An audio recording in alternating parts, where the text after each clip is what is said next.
214 мектепте күй төгілген жүрекке рух сыйлаған ерекше күн болды.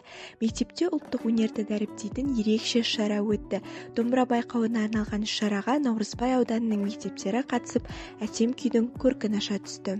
Халқымыз жас ұрпақты адамгершілікке, батырлығына, туған жерді сүюге, үлкенді құрметтеуге тәрбиелеген. Бүгінгі байқаудың мақсаты ұлттық құндылықтарды насихаттай отырып, оқушыларға музыкалық эстетикалық тәрбие беру, олардың шығармашылық қабілеттерін шыңдау.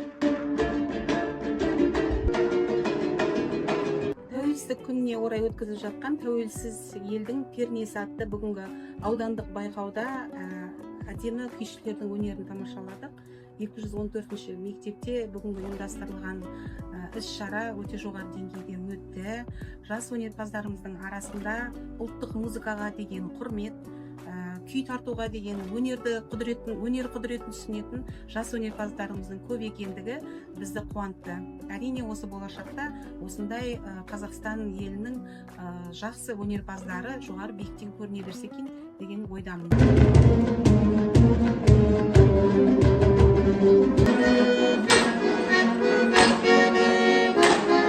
Қатысушылар жүлделі орындармен марапатталып, концерттік шара жоғары деңгейде өтті.